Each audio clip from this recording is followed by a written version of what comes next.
Sí, es verdad. Sí, es verdad. Sí. Ya hemos vendido un libro, ¿eh? Yo quiero otro, pasé. Sí, Vamos.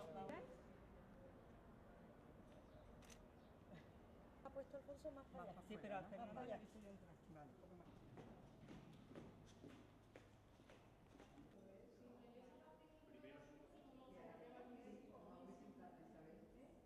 Quiere derecha, yo a la derecha.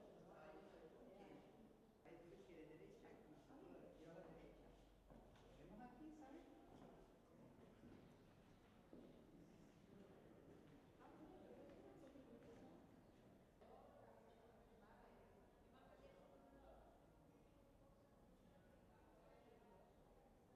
Sala vacía. Sentaros delantito.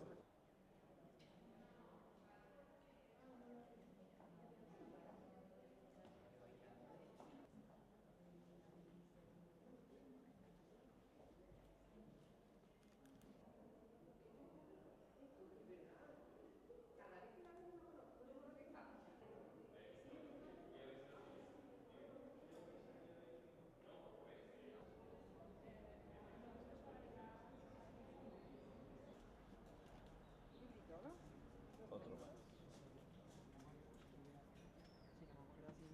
A ver si es verdad.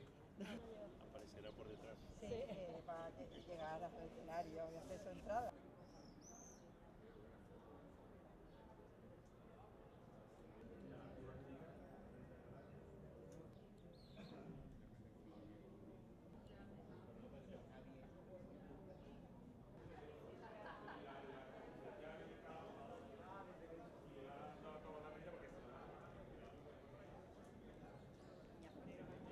Y acá son dos, yo llegué hace poco, lo que tiene su presión. Hasta que captas la idea de...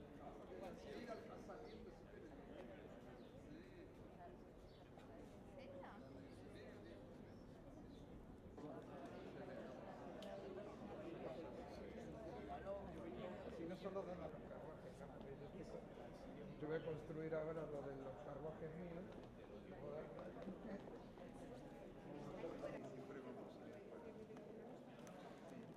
Yo estaba pensando que está muy repetido. Hay que se comentaba solo la vida de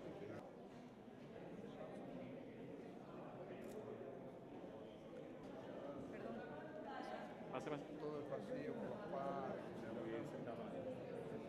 Me encanta.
El libro va entre la bandera de España. No, yo la agradezco a la persona, pero sí, decís alguna cosita.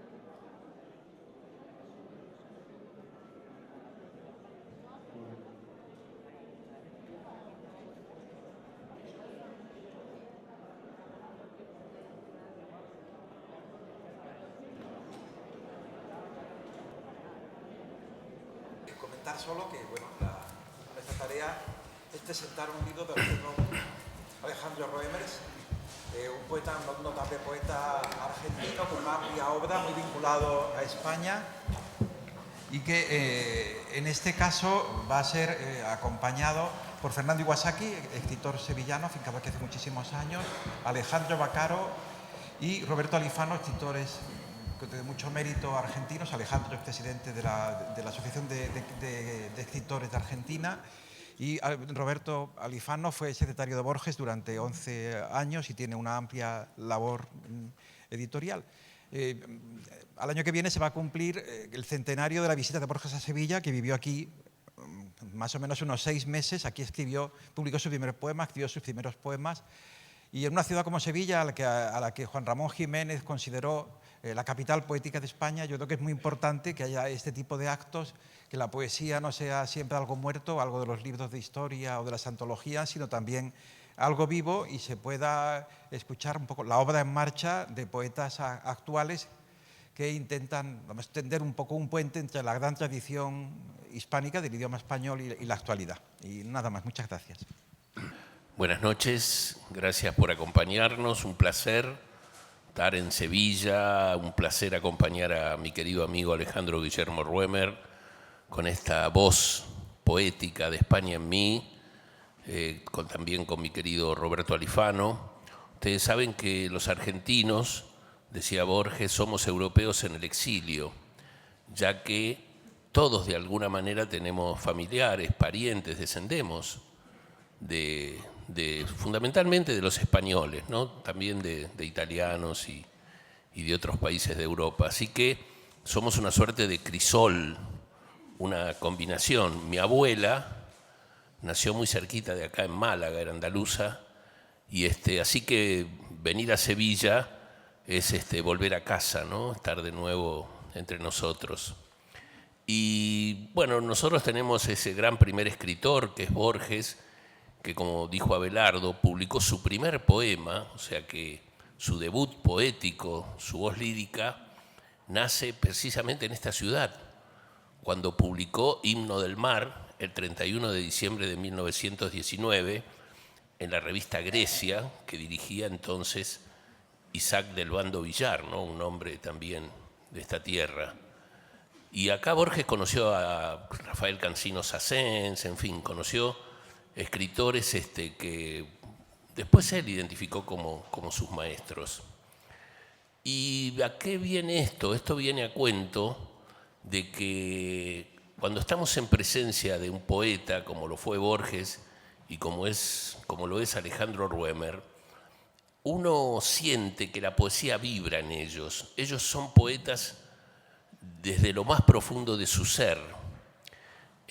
No se sientan a escribir por el hecho de tener que publicar un libro. La poesía, eso se puede hacer en otro tipo de expresión de los distintos géneros literarios, pero el poeta vive en cada uno de los que lo son, en cada uno de los que lo representan. Y Alejandro Roemer es poeta a las 24 horas de todos los días del año, porque en él vive la poesía.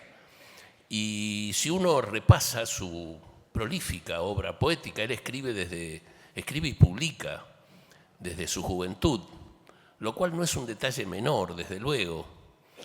Uno encuentra que su poesía aparece en distintas ciudades, en distintos momentos. El poeta ve cosas de la vida con un sentido poético e inmediatamente siente la necesidad de volcar eso que está viendo, eso que está sintiendo, lo que le está ocurriendo, volcarlo al papel. Y si además tiene la suerte, como en este caso ocurre con Alejandro Roemer, tiene la habilidad de saber transmitir, de saber manejar esto que alguna vez García Márquez dijo de la literatura como el arte de encantar las palabras. Si tiene esa habilidad, el cuadro cierra perfectamente, ¿no? Tenemos el placer de leerlo, sentimos sensaciones. El poeta habla por todos, ¿no? Si seguramente hoy Alejandro va a leer algún poema y muchos de los que están acá se van a sentir identificados por la poesía, porque esto es lo que ocurre con el poeta. Así que, bueno, agradecer la presencia de ustedes, decirles que es muy grato estar hoy acá en Sevilla, una de mis patrias, una de la patria de mis antepasados. Y bueno, y felicitar una vez más y agradecer la poesía de Alejandro Roemer. Muchas gracias.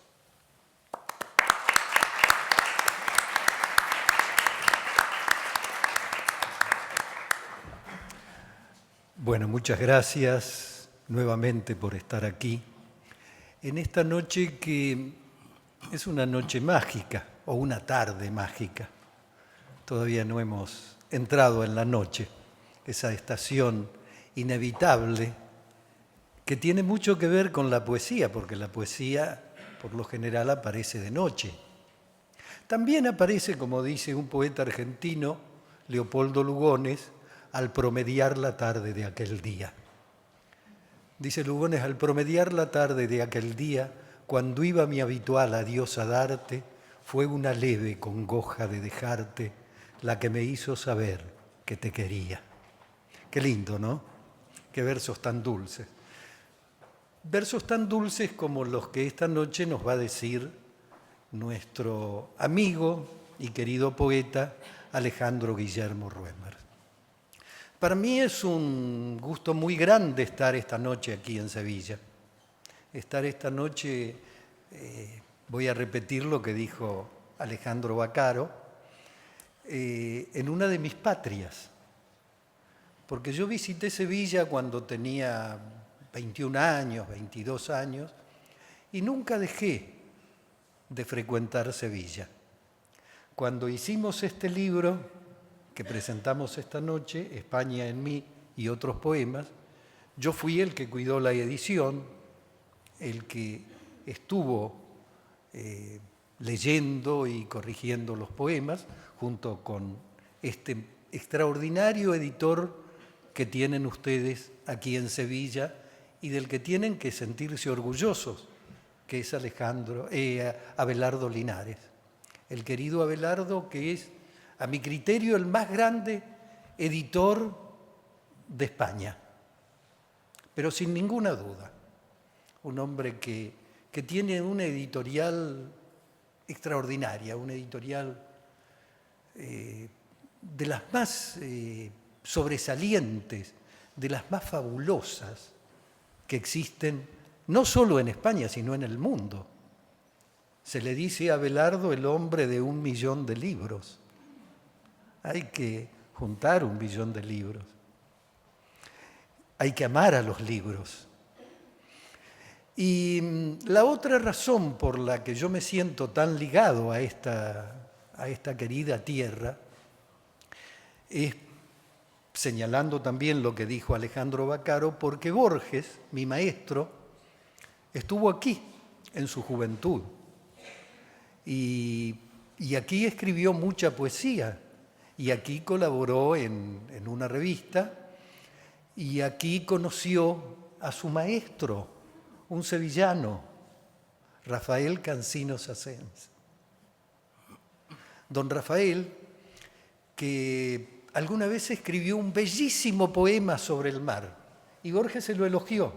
Le dijo, pero qué maravilla el poema que ha escrito usted, don Rafael, sobre el mar. Usted lo debe conocer muy bien.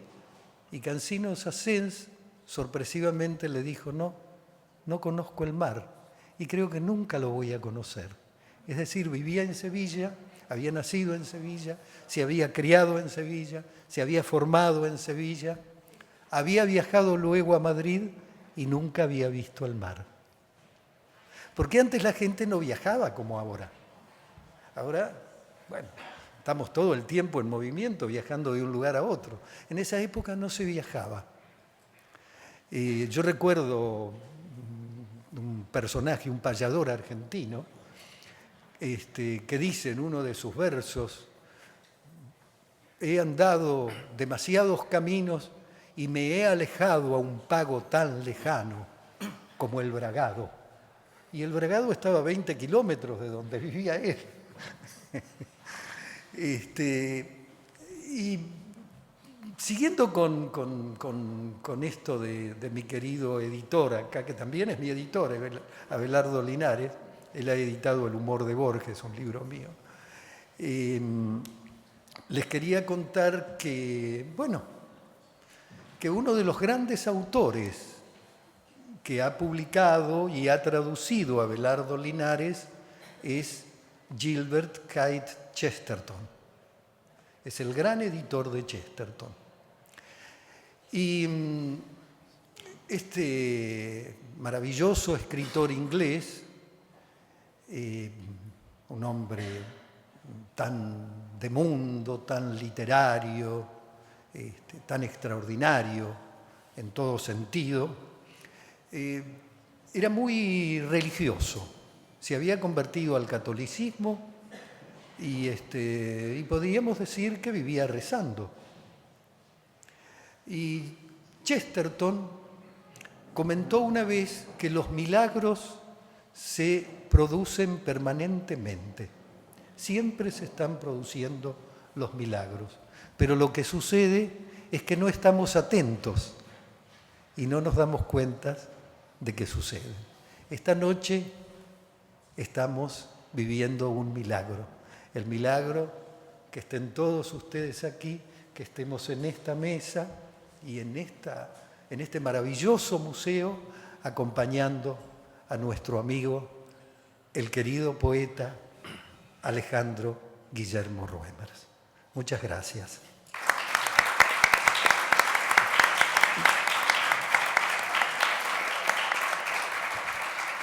Y le cedo la palabra a otro poeta. Muy buenas tardes. Ya me gustaría ser poeta, soy narrador y desde la narración yo les voy a contar. Mira, Stevenson decía que la forma más difícil de la poesía es la prosa.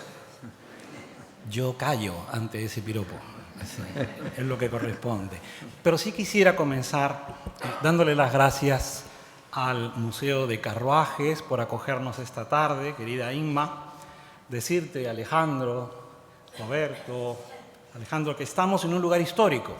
Estamos en un lugar que en el siglo XVI recibió a Santa Teresa de Jesús. Es decir, que cuando Santa Teresa escribió aquello de que el demonio en Sevilla tenía más mano para pecar, era aquí. Ya esto le da una categoría especial al lugar, pero no solamente tenemos la presencia de Santa Teresa, tiro para Lima, ustedes lo saben, sino que aquí velaron sus armas antes de salir Magallanes y su tripulación para circunnavegar el mundo, y también a este lugar regresó Sebastián Elcano con la nao Victoria. Hoy es el Museo de Carruajes, es la sede del Real Club de Enganches de Andalucía, que se congratula de poder recibirte, Alejandro, aquí. Darle las gracias a Abelardo Linares, a la editorial Renacimiento. Se han extendido mis compañeros suficientemente sobre Abelardo y su trabajo como para que yo persista. Yo lo que les voy a leer son unas cuartillas que he escrito sobre España en mí, porque siempre pienso que para presentar un libro hay que dejar por escrito lo que ha sido la sensación de la lectura.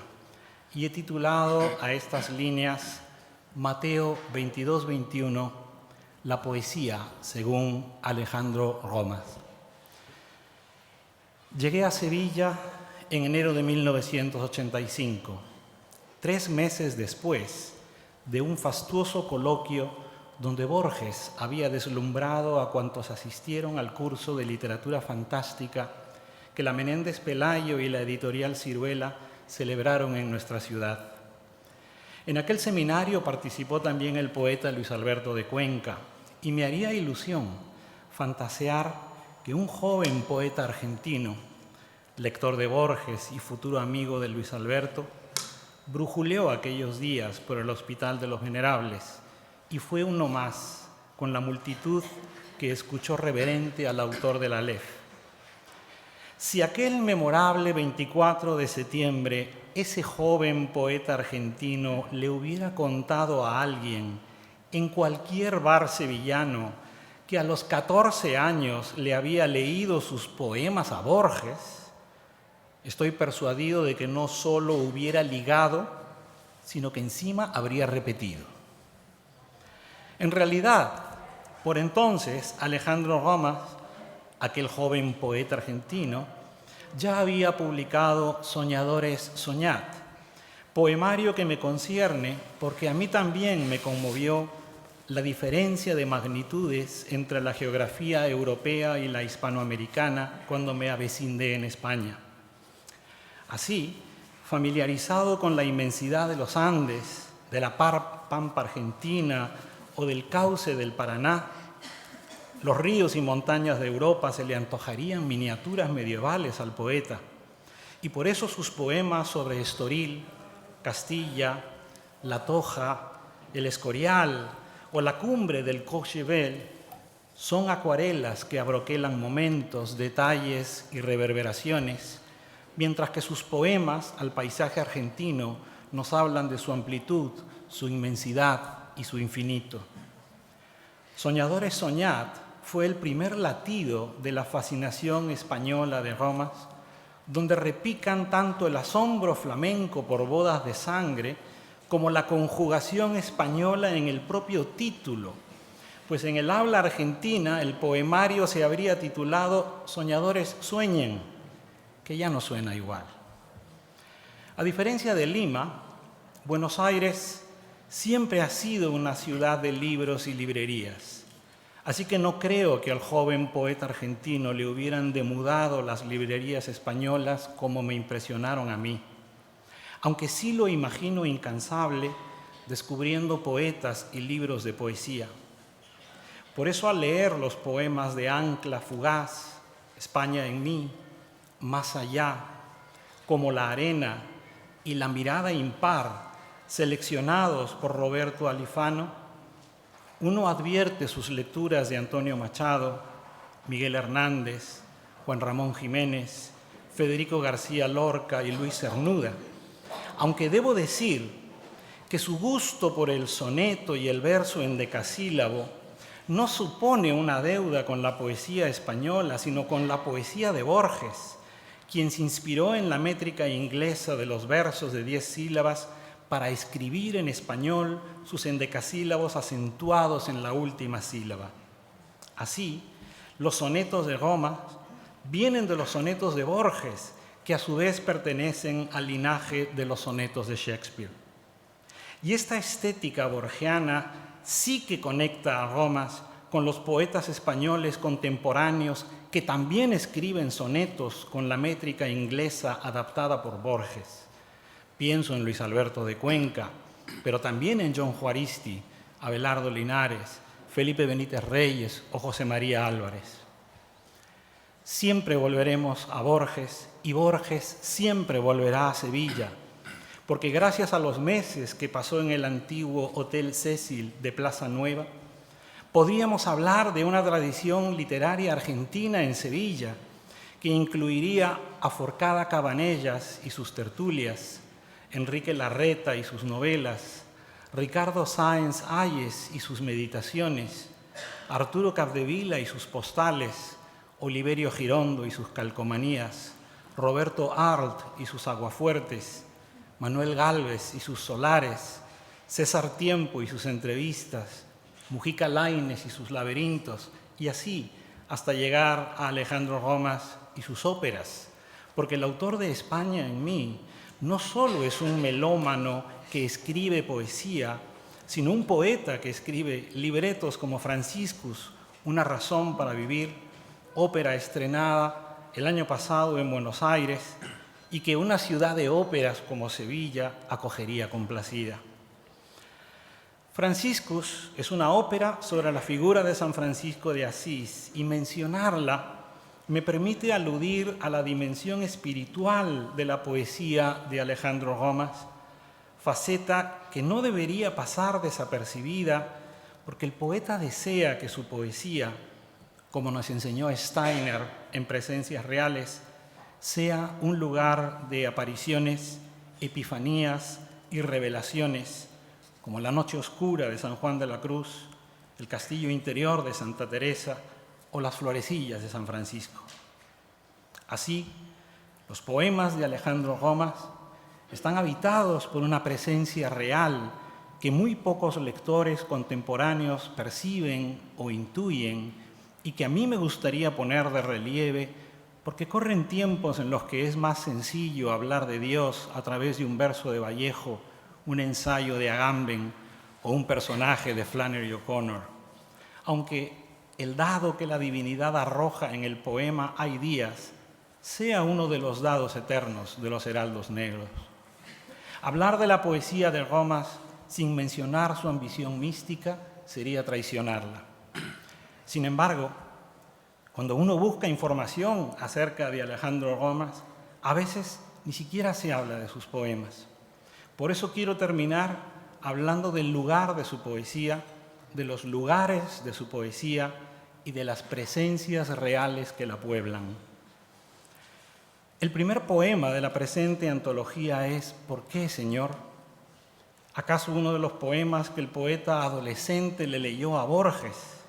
Y el último es un soneto titulado Roma, su reflejo es amor. Nada es casual en un libro de poesía, y por eso me permito hacerlos dialogar. No parecen escritos por el mismo poeta, aunque uno habla de Dios y el otro del César, como en Mateo 22, versículo 21.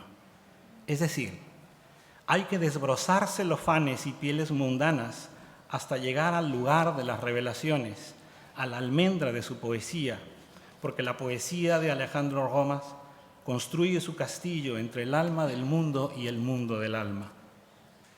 Vuelvo al mediodía sevillano del 24 de septiembre de 1984. Es la penúltima pregunta que le formulan al poeta. Y una voz argentina quiere saber por qué a Borges le parece inverosímil que existan creyentes cristianos.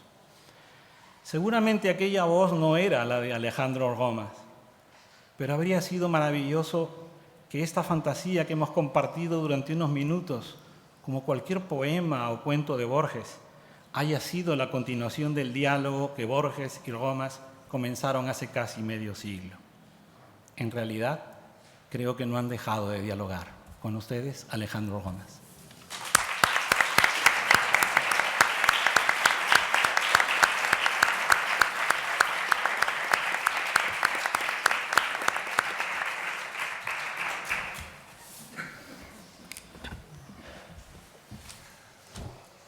Bueno, buenas tardes a todos. Yo también les agradezco mucho que me acompañen esta tarde acá en Sevilla y le agradezco también a mi editor, a Belardo, que coincido con Roberto, creo que realmente es uno de los editores más importantes en España y hoy hemos podido conocer su maravillosa librería y colección y realmente es muy impresionante. Y al contrario de lo que imaginaba acá Fernando, no soy una persona de ir a las librerías. A mí me gustan los paisajes, me gusta la naturaleza más que las ciudades y generalmente paso la mayor parte del año o en las costas o en las montañas, pero en lugares más bien de naturaleza. Y empecé escribiendo, de chico empecé escribiendo y mucho después empecé a leer poesía. De hecho, la poesía de Borges la conocí más bien de grande, así que yo le había leído mis poemas a Borges, pero yo no había leído los de Borges. Que los leí mucho después porque me tocó hablar de la poesía de Borges en la biblioteca de Alejandría a los 20 años de su muerte, que fuimos con Roberto Alifano y también con Alejandro Baccaro. Y bueno, les quiero agradecer a Alejandro Baccaro, es el presidente de la Sociedad Argentina de Escritores, es la entidad más importante y más antigua de los escritores en Argentina. Y bueno, tengo también el honor de estar en esa comisión, un poco como embajador itinerante, ¿no? Porque la verdad que estoy casi siempre viajando, pero muchas veces coincidimos en esos viajes, a veces por Borges, a veces por otros motivos, lo mismo con Roberto, que bueno, estuvo al lado, trabajó 10 años con Borges. Y bueno, un pequeño aviso parroquial, como dicen, la recaudación de los libros que ustedes compren hoy es a beneficio de la Fundación Nuevo Futuro, que se ocupa de niños que no tienen hogar, desamparados. La responsable de la fundación, que es Mónica Gutiérrez, nos acompaña hoy. Y bueno, yo quiero igualar la donación que ustedes hagan comprando los libros, yo la voy a igualar con una donación mía. Así yo también participo por los niños. Y creo que este lugar donde estamos hoy no podía ser más apropiado para esta presentación, porque acá había una pequeña ermita en este lugar que estaba dedicada a la Virgen de los Remedios, y todos los navegantes que iban para el Nuevo Mundo, las Indias en aquella época, rezaban a esta Virgen o se despedían mirándola desde el río, se comendaban a ella, y nosotros que venimos de América acá, está fantástico que desembarquemos en este lugar aquí en España. Y además, yo soy amante de los carruajes modernos, los automóviles, y tengo colección, así que me siento muy en casa con una colección de carruajes. De hecho, me he puesto una corbata acá de automóviles, porque me gustan también los carruajes. Y no sé, a lo mejor voy a poner algunos antiguos para arrancar de antes, ¿no? Que también de este lugar se haya partido para dar la primera vuelta al mundo también es una cosa notable, ¿no? Realmente es un lugar muy histórico. Y finalmente quiero agradecerle a Fernando Iwasaki, que realmente no nos conocíamos. Él me conoció antes porque leyó mi obra. Yo lo conocí hoy y bueno, espero leer también tu obra para conocerte un poquito más, que nos conozcamos más, pero te agradezco mucho tus palabras. Y la verdad que sí, yo la poesía mía fue más una poesía de la experiencia y de lo que me fue pasando que basada en lectura. De hecho, empecé a escribir a los 8 años. Y una de las cosas, me gusta mucho a veces estar así y poder leer algunos poemas, que son pocos, quédense tranquilos, porque elegí 10. Y lo más difícil para mí es justamente lo que ocurrió antes, hace un rato ahora, cuando elegí qué poemas leer, porque esto es como un padre con sus hijos, ¿no? Cuando le preguntan cuáles prefiere, ¿no? Y uno los quiere a todos, entonces elegir unos poemas y no leer los otros es una cosa terrible, ¿no? Así que me perdonen los poemas no leídos, pero lo curioso de esto es que quise arrancar con un poema que tiene que ver justamente con Sevilla, porque cierra algo curioso. La primera vez que vine a Sevilla fue hace más de 40 años, estábamos en un balneario que se llama Sotogrande y me invitaron a una corrida de toros un domingo de Pascua, domingo de Resurrección, y vinimos a ver esa corrida de toros. Y me impactó la ciudad, el tema de la corrida. Acababa de terminar la Semana Santa y se olía, ¿no?, la cera en las calles y los naranjos, y también la alegría de la feria que ya venía, y eso me impulsó a escribir un poema. Y entonces yo dije, bueno, voy a empezar leyendo este poema que tiene que ver con Sevilla, pero cuando lo fui a buscar en el libro vi que no estaba, porque claro, no están todos mis poemas, es una selección que ha hecho Roberto, y curiosamente, siendo el editor de Sevilla, no está este poema. Así comimos que, ese poema. Abelardo, en una próxima reedición incluyamos, por favor, este poema de Domingo de Resurrección en Sevilla. Después ya otras veces que volví a Sevilla también por los 500 años del descubrimiento. Mi familia, mis hermanos y mi padre les gusta mucho la vela. Ellos cruzaron el Atlántico y además fueron uno de los primeros barcos en llegar al otro lado del Atlántico. Creo que fue el tercero o el cuarto que llegó, un barco que se llamaba Windcatcher, muy rápido. Y además se les rompió algo en el trayecto a las Canarias, así que tomé un avión y les llevé un repuesto que ellos necesitaban para que pudieran seguir. Y después, bueno, he estado otras veces, pero nunca vine a Sevilla por la poesía, pero sí surgió este poema la primera vez que vine, que les leo. Se titula Domingo de Resurrección en Sevilla. Domingo de Resurrección, tarde de toros. La fe ha dado paso a la verbena. Guardados están en los ojos devotos el gran poder y la Macarena. Tímidamente, desde el pudor de los patios, vuelve el amor, abriendo las rejas al mesón de la plaza. En todos los rostros, ocultándolo apenas, ya está Sevilla esperando su feria, oliendo a naranjos y a cera. Y como hablo de corrida de toros, bueno, pensé en leerles un poema que se titula El toro. Y este poema en realidad no tiene que ver con el animal, con los toros, sino con nosotros, específicamente con nuestra muerte, porque en ese momento que escribí este poema, hace ya unos cuantos años, por suerte hoy, ese amigo está todavía hoy con muy buena salud, una persona grande, pero está muy contento y con muy buena salud, pero en ese momento había caído enfermo y entonces estaba en la casa, no podía salir, y curiosamente él nunca había tenido parientes cercanos ni nadie, y aparecieron una especie de sobrinos muy lejanos, y eso me creó una sensación como de los cuervos que empiezan a revolotear, y la verdad que no me gustó. Y entonces escribí este poema del toro que tiene que ver con el tema de la muerte, que es algo que hace años me lo planteé, lo viví de muchas maneras, cómo enfrentaría si me dijeran que me quedan 6 meses de vida, 2 meses, 1 año, 1 semana, ¿qué haría en ese tiempo?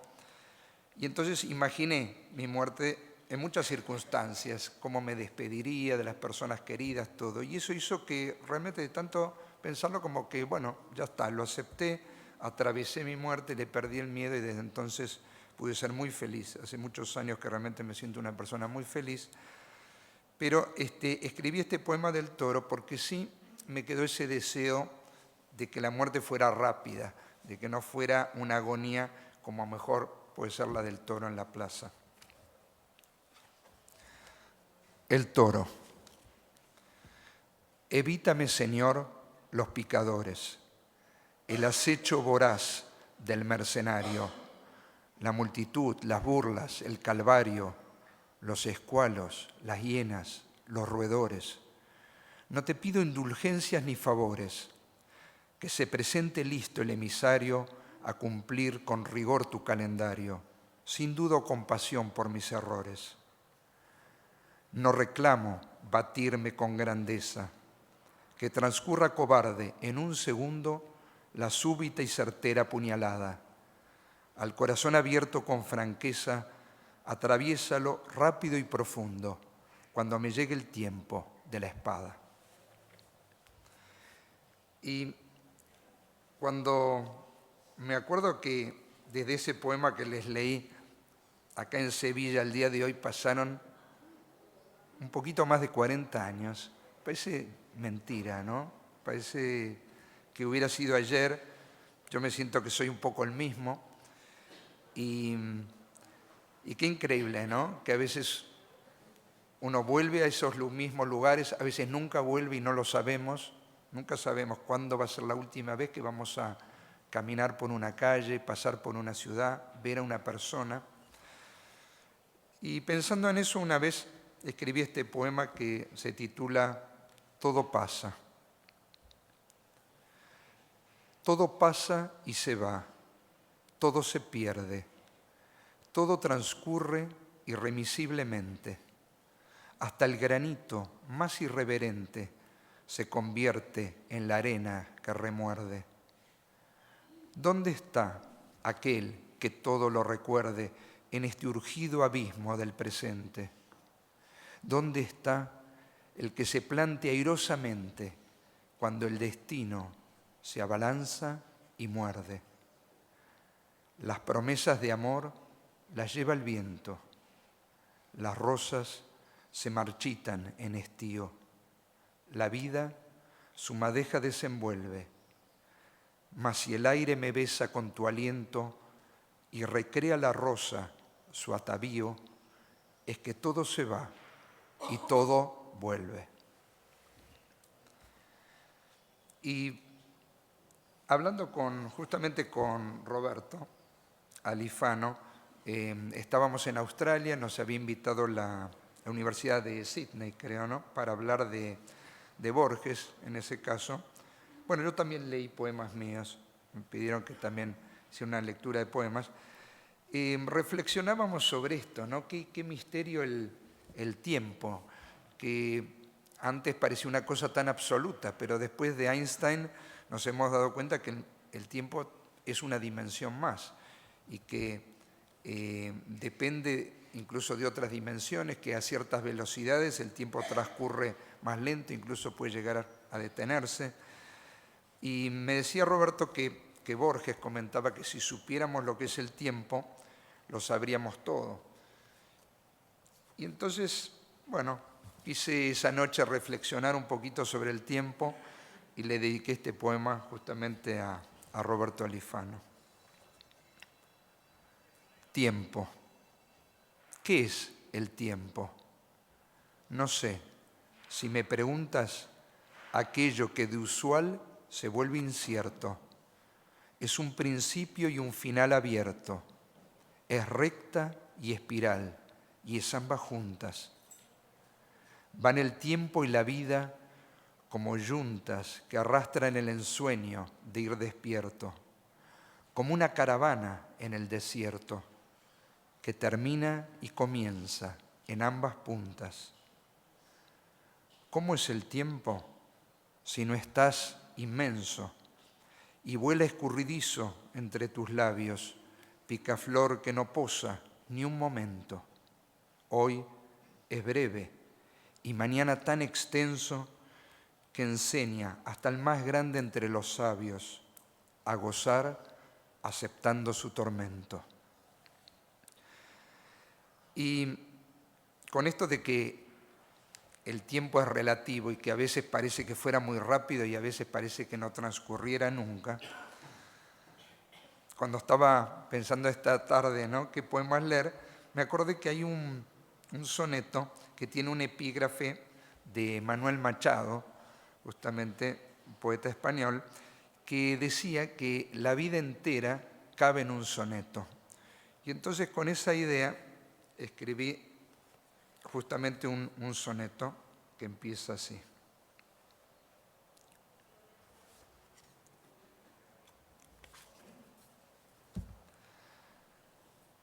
La vida en un soneto. Cabe la vida entera en un soneto, empezado con lánguido descuido. En la niñez, un sueño indefinido que sufre al despertar en un boceto. La adolescencia empuña un tiempo inquieto con su color rebelde, incomprendido. La juventud lo enciende en su rugido, pero el fondo del cuadro está incompleto. Madurar es un trazo distintivo que cuestiona el mandato y sus adornos y recupera el sueño primitivo. Y cuando al ojo escapen los contornos, el maestro intuirá, contemplativo, que es hora de partidas y retornos. Y bueno, hay un poema que justamente mencionó algo acá Fernando, porque justamente el tiempo puede ser muy rápido, pero hay veces hay días que parecen interminables y muy difíciles, y parece que nada tuviera sentido y que realmente Dios se hubiera desentendido de este mundo. Pero yo siempre tuve esa actitud en la opción, digamos, opté por lo de Chesterton, ¿no? Es decir, que todo es un milagro, ¿no? Porque yo creo que hay dos posturas: o pensamos que todo es un milagro en este mundo o que nada lo es, ¿no? O que todo tiene algún sentido o que nada lo tiene. Y cuando uno piensa todas las enorme cantidad de coincidencias, llamémoslas coincidencias, que se tienen que dar para que una cantidad de átomos se agrupen en moléculas, las moléculas a su vez formen células, que se formen órganos que tienen funciones, y con miles y millones de esas células se forma un organismo como el nuestro, capaz de pensar, de tener conciencia de sí mismo. Es todo tan absolutamente increíble que sí, yo estoy de acuerdo que es muy difícil imaginar que pueda haber algún tipo de, no sé, energía, luz, principio creador pendiente de nosotros, pero también es inimaginable que no lo haya. Es decir, las dos cosas parecen absurdas y entonces de las dos a mí siempre me pareció y me hizo muy bien sentir que sí tenía un sentido la vida, que sí tiene alguna explicación que nuestra mente no la puede percibir, que a veces la necesidad puede ser que sea el espacio que nosotros tenemos para ayudar, para completar, para dar, para ser compasivos. Si todo estuviera dado, si nadie necesitara nada, ¿cómo podríamos nosotros ser compasivos? ¿Cómo podríamos ser generosos si todo el mundo estuviera en una situación de abundancia? Yo creo que a veces la necesidad del prójimo nos permite a nosotros también extendernos, avanzar, salir de nosotros mismos y poder relacionarnos de otra forma, poder evolucionar. Por eso creo que muchas de las, no diría todos, pero muchas de los males de este mundo los podríamos resolver con un poco más de amor, de compasión y sentirnos hermanados. Por eso este poema, Hay días, que efectivamente era un día de aquellos, al final abre la puerta del milagro. Hay días en que Dios arroja el dado, pareciera de un modo displicente. Muerte, dolor, pobreza y accidente se ensañan sobre el más desamparado.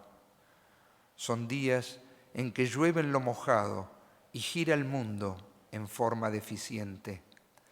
Trepida hasta la fe, casi incoherente, junto al descomunal desaguisado.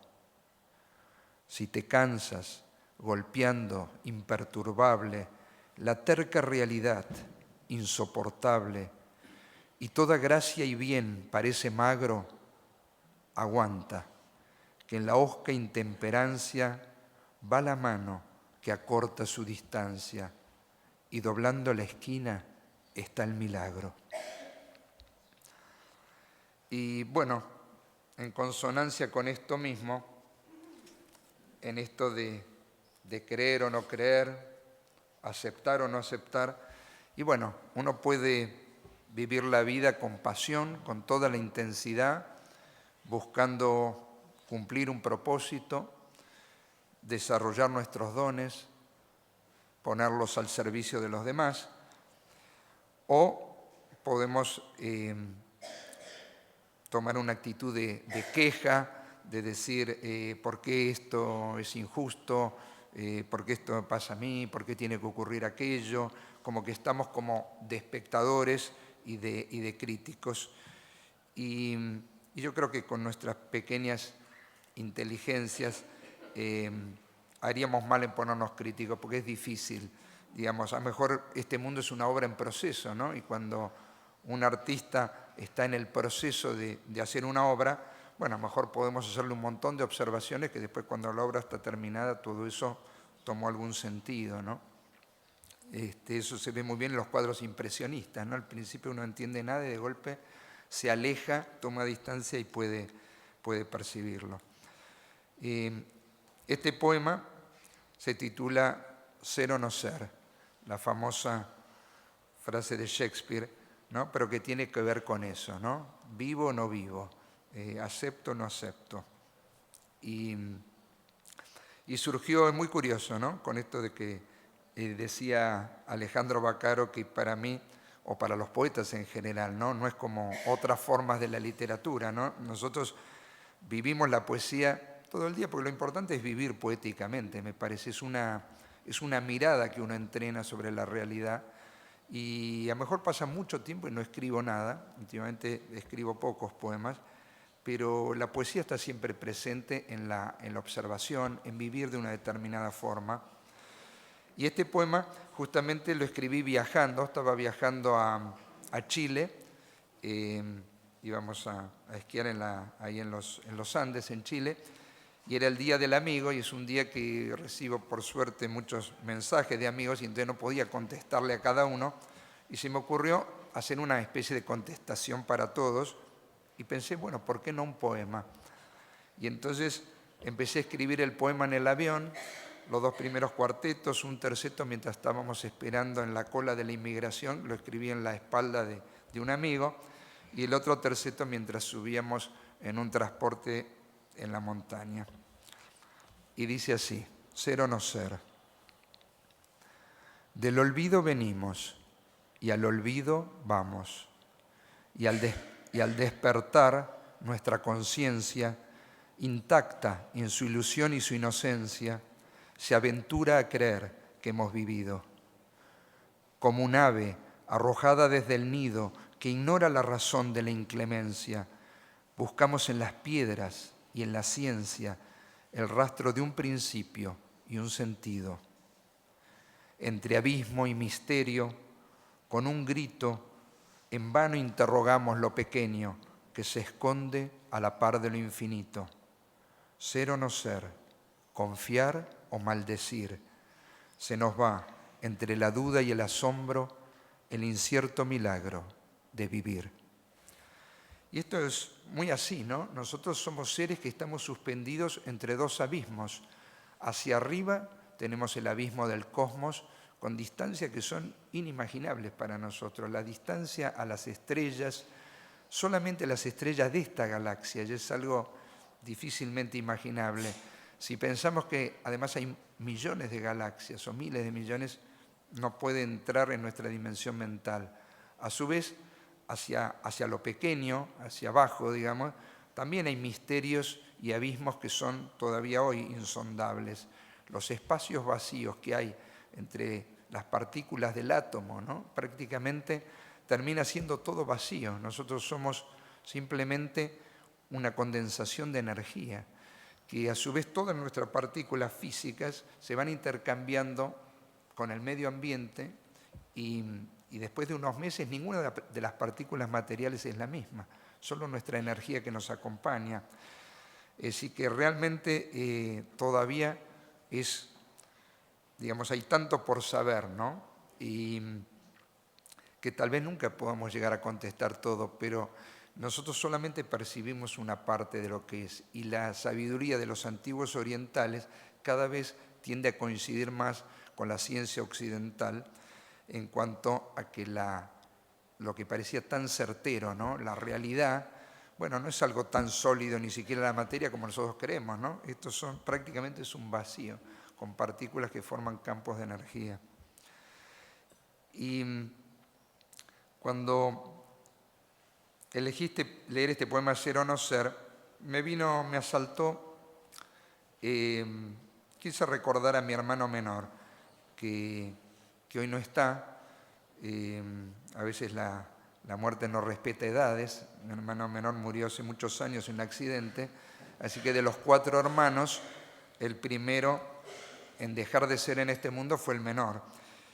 Y yo tengo no es solamente por mi fe, ¿no? Pero siempre es como que las personas que no están, a lo mejor porque están, digamos, en otros países, como yo viajo tanto, me los llevo siempre conmigo. Y entonces, entre alguien que no está en el mundo o alguien que no está en este momento a mi lado, a veces no hay tanta diferencia, ¿no? Yo los siento presentes porque están en mi mente, los recuerdo, a veces hasta me imagino qué dirían en una situación, me río pensando su contestación. Y justamente cuando estaba esquiando ahí en Chile aquella vez, hubo un momento que tuvimos una tormenta de nieve y yo estaba en el remonte eran unas sillas, y entonces la silla se paró por el viento y estábamos ahí en el medio de ese vendaval de nieve que nos estaba dejando blanco, pero además bastante fríos, ¿no? Y de golpe apareció un cóndor y se quedó volando ahí muy cerca de donde yo estaba hasta que la silla se volvió a poner en movimiento. Y como yo con mi hermano menor compartíamos justamente siempre el esquí, era el lugar donde yo lo veía más porque él solía, digamos, él vivía en Francia, después vivió en Canadá y entonces no vivíamos juntos, pero nos encontrábamos generalmente para esquiar con mis padres. Y entonces yo, bueno, sentí como que era él en ese momento que me estaba acompañando, porque la verdad que era un momento de inquietud, la silla se movía, no sabíamos cuándo iba a volver a arrancar y teníamos el viento que nos sacudía ahí. Y la presencia de este cóndor ahí como que me hizo sentir en esa presencia. Entonces escribí, cuando llegué al hotel, escribí este poema que se llama Momento Blanco. Yo les cuento estas cosas porque así ustedes también se dan cuenta que mi poesía tiene que ver con mi vida, no son poemas inventados, no son para vender nada, sino son cosas que me fueron ocurriendo y que yo, como no llevo nunca cámara fotográfica, cuando hay algo que quiero recordar, en algún momento escribo un poema y después, muchos años después, me acuerdo por qué lo escribí, qué pasaba, me viene todo ese momento. Y este poema, que se llama Momento Blanco, está dedicado a los que siempre estarán en mí. Lúcida, entera, pura, la inmensidad nevada. Un arpa evanescente bajo el lienzo extendido de las neblinas bajas. Tómame, rodéame, habítame blancura, inúndame grandeza. Inocencia, abrázame. Abrígame silencio en blanco remolino. Altura, despójame. Absuélveme pureza, impúlsame, sálvame, extraña liviandad. Sobre tus alas libres, condúceme poesía hacia el amor constante. Llévame, transpórtame, angélica espesura, hacia donde hay encuentro, fulgor y epifanía. Y como justamente me acordé de mi hermano, él tenía mucha ilusión de tener un hijo, pero se casó y su mujer no podía tener hijos, por lo menos hasta ese momento no habían tenido, y él murió y bueno, no dejó un hijo. Como no tenía este vicio de escribir, tampoco dejó mucho escrito, y entonces yo sentí como que, bueno, que él se había ido y que está en el recuerdo de los que lo conocimos, de los que convivimos, que en el momento que nosotros no estemos, como que él realmente no quedaría prácticamente nada de él, estar realmente dentro nuestro nada más. Y entonces, bueno, yo no tengo hijos de carne, pero sí tengo muchos hijos de mis creaciones, no solo los poemas, también esta obra musical, Franciscus, que mencionaba acá Fernando, pero hay muchas otras cosas, porque diseñé construcciones, pinturas, esculturas, hemos compuesto también piezas musicales, una sinfonía con un amigo. Y entonces creo que, digamos, tuve este deseo como de dejar estos hijos en el mundo, porque, no sé, es como que tenemos esa ilusión de dejar algo que seguramente también se hará polvo y arena un poco más, pero por lo menos probablemente quede en un tiempo más que nosotros. Y entonces hay un poema que nunca lo leo, creo que es la primera vez que lo leo en una presentación, que se llama Al Hijo.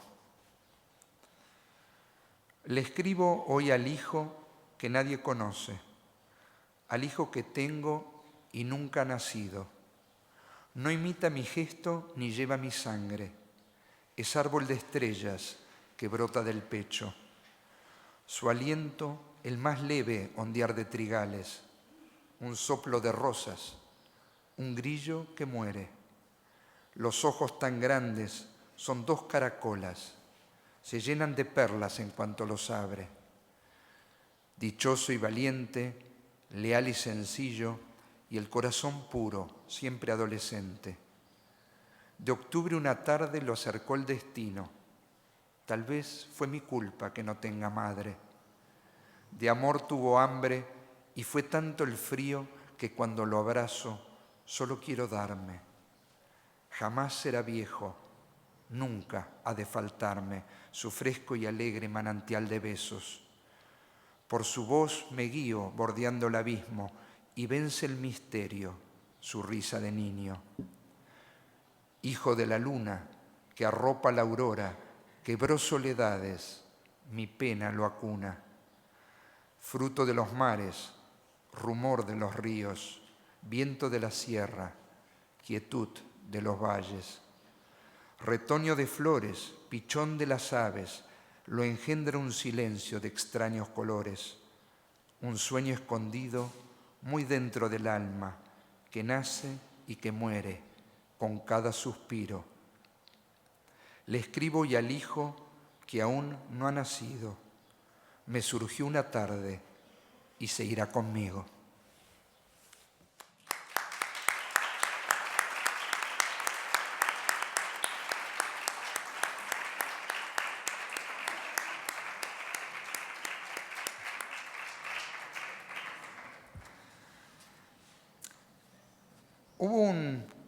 Hace unos años, en todas mis lecturas espirituales, que fueron realmente muchas, ¿no? Pasé de las de autoayuda, desarrollo personal, y muchas que tuvieron que ver con lo religioso, también las religiones orientales, y después un tiempo que me atrapó mucho el tema de la meditación, de vivir en el instante presente, del Zen. Y creo que eso realmente cambió mi vida mucho. Y entonces empecé a vivir mucho más en el contacto del momento presente y mucho menos en el pasado o en el futuro. Realmente tengo que hacer un esfuerzo a veces para organizar el futuro, porque bueno, hay que hacerlo, pero me concentro un rato, planeamos y después realmente estoy muy al presente y es muy raro que me dedique a recordar algo. Tengo montones de cajones en mi casa con fotografías y cosas, pero nunca tengo el tiempo de verlas, así que ahí se van acumulando. Y realmente estoy muy en el momento actual. De hecho, creo que me resulta más difícil ya recordar cosas y, por supuesto, nunca me acuerdo ni los años ni las fechas. Hoy tuve que pensar realmente cuándo había sido lo de Sevilla, pero me acordé por lo de los 500 años y por la fecha del poema que les leí, que me lo mandaron de Buenos Aires porque no estaba acá en el libro. Y entonces hay un poema que escribí que se llama El hombre sin tiempo, porque hablando de esto del tiempo, realmente me di cuenta que hay dos formas básicas del tiempo. Hay un tiempo que los griegos llamaban cronos, y el tiempo cronos es el que tenemos nosotros en los relojes, el que se marca en todos lados, y es un tiempo que un poco como que nos tiraniza, ¿no? Es el que nos impone los horarios, como que nos sometemos a las disciplinas del tiempo cronos para poder coincidir unos con otros. Pero hay otro tiempo, que es el tiempo que podríamos llamar kairos, y que es el tiempo interior, el tiempo en que uno decide el momento oportuno, el mejor momento para nosotros. Es el tiempo que nosotros decidimos. Y yo hace tiempo siento que como que vivo en ese tiempo. Y entonces les quiero leer, es un poema extenso, voy a leer nada más que una parte del final, que tiene que ver con esto, en el vivir en el momento presente y un poco como yo siento la vida hoy. Ahora apenas escucho la inerte letanía de la charla antes de que zarpen mis oídos hacia los grillos espumosos de la noche. Mis ojos, como brújulas rebeldes, señalan imantados al oeste el esbelto cáliz de las rosas. Puedo, sí, escuchar los silencios y la música, pero solamente aquella que ahora vibra y acaricia mi piel silvestre y alerta.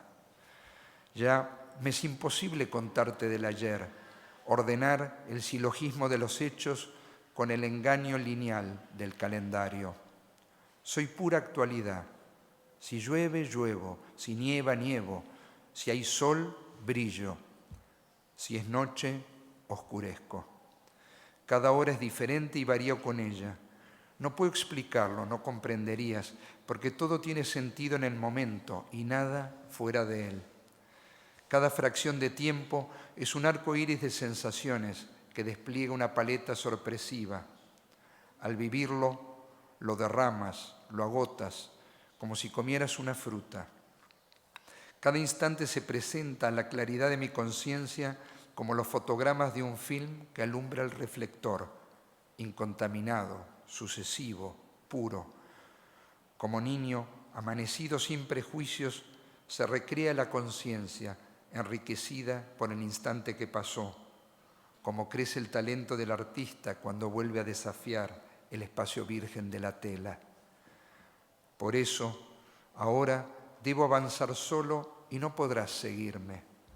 Seremos, tal vez, exploradores paralelos en la vasta región de lo indecible, sin equipaje de proyectos y utopías, ni mochila de excusas y lamentos.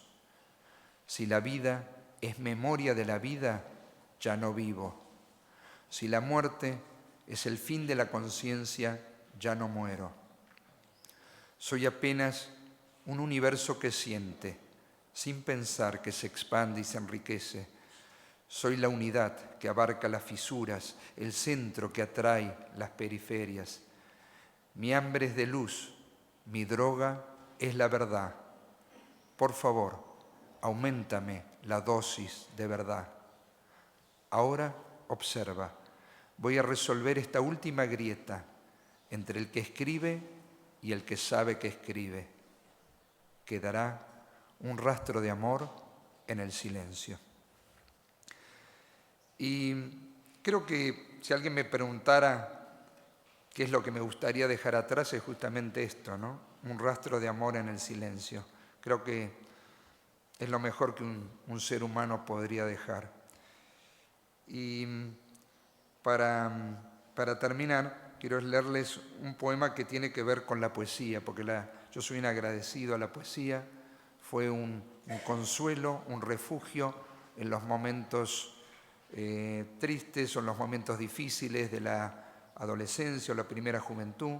En esa época, tuve muchos desarraigos porque cambié de colegio. Mis padres me cambiaron de colegio después del primario al secundario. Por aquel momento en la Argentina había una ola de violencia, de secuestros, de terrorismo, y entonces por amenazas recibidas de la noche a la mañana, mi familia nos vinimos a vivir a España, y entonces yo no pude ni siquiera despedirme de mis compañeros de curso, y con muchos de ellos nos volvimos a encontrar 40 años después, en la reunión de los egresados del colegio, y en ese tiempo nunca los vi, ni escribí, porque en aquella época no había ni el Facebook, ni el celular, uno simplemente perdía contacto, no teníamos las direcciones para escribir, no era, y hablar por teléfono, bueno, era muy caro y muy complicado, así que, y después de estar unos años viviendo en España, que vivimos en Madrid, bueno, tocó volver para allá, dejar a los amigos de España, empezar la universidad allá, y todo eso, bueno, produjo muchos momentos de soledad donde la lectura y la poesía fueron un poco el refugio. Entonces, quiero terminar con una oración a la poesía. Y dice así: Dios te salve poesía, Dios te salve poesía, llena eres de gracia, de alamedas, caracoles y alboradas. El amor está contigo y su verdad más profunda que el silencio y su misterio más grande que la vida.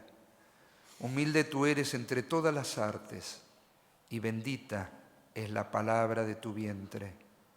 Salva, poesía, y redime a quien te invoca. Ven a nosotros, errantes soñadores, ahora en la pasión del canto ardiente y en la noche de nuestros versos más tristes, para conducirnos al umbral del día. Bueno, gracias y espero que lean algunos que quedan.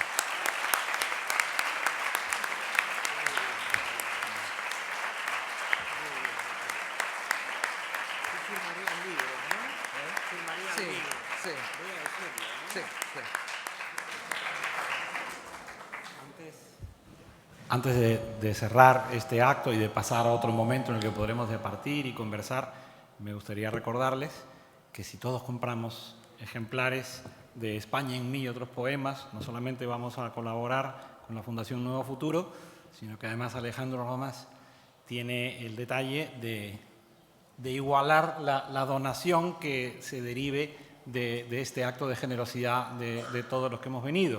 Así que me gustaría exhortarles a que compren el libro, porque vamos a dar más vueltas y decirlo. Y Alejandro firmará los libros a su vez de quienes quieran acercarse. Muchísimas gracias por acompañarnos.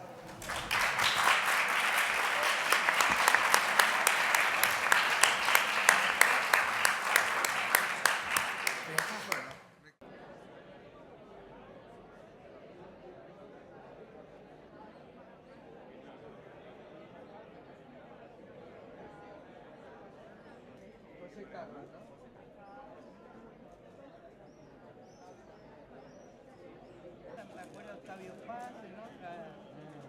A Vargas Llosa, mucha gente. Bueno, con Mario Ya muy admiradora tuya.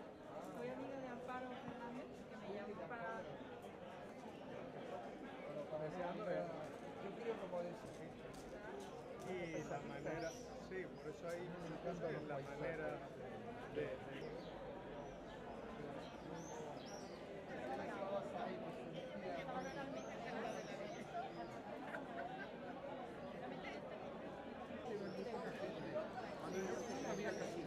No estrella.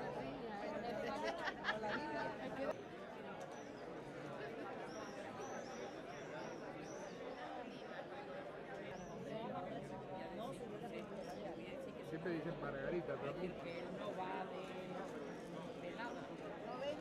Sí, sí, perfecto.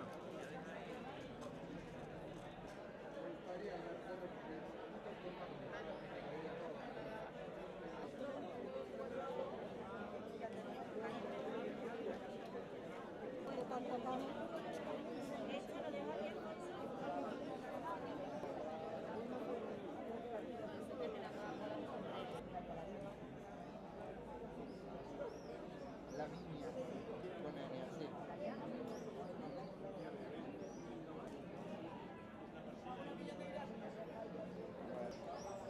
Carmen, se llama Carmen.